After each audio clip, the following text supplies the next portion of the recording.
steam was established in 1992. At that time, steam was ending at Germiston, which was one of the largest steam depots in the country. And a group of like-minded enthusiasts got together and thought they needed to do something to preserve the steam operation in Germiston. They were mainly inspired by the British scene, where you had people like Richard Hamilton and Phil Braithwaite and Phil Ragg, who were expats from the UK, who did a lot of there. And then you had guys like Piet Steenkamp and guys from the Spoornet who were also in love with steam. So the main aim was to keep something alive in Germiston of what had happened here.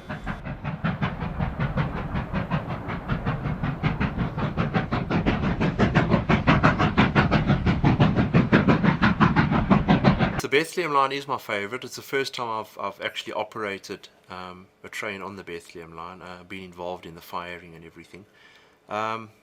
It's a very scenic line, it's beautiful, and hearing from photographers and reading books and that, it seems to be one of the most famous photographed lines in the world for steam, especially in the steam time. That's why I think this tour was basically to recreate that again, 1970s, early 80s steam on the Bethlehem line. Which is basically what we did create.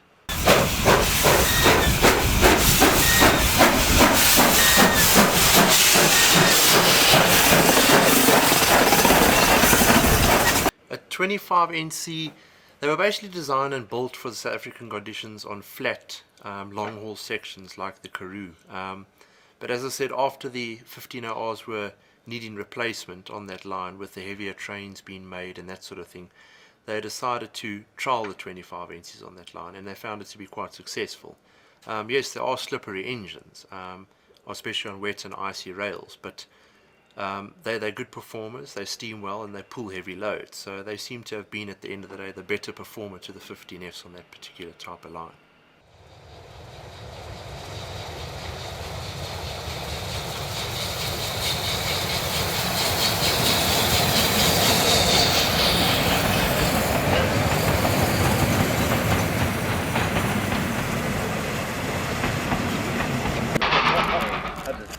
Passengers off. Oh, the passengers should walk up here.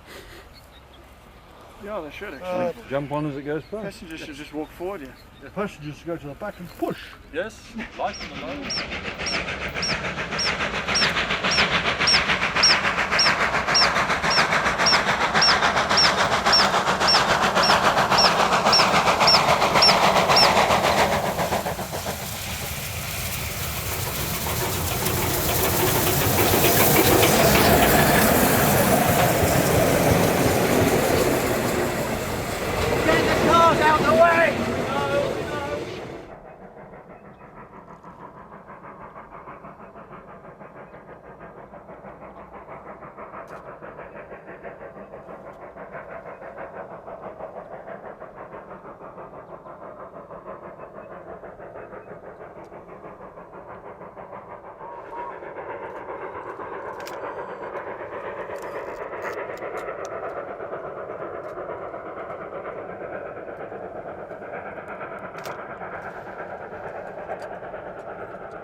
Well, it was very nice to be on a tour, to drive the engine on the Bethlehem line, and also fire on the line. First time in life, fire on that line.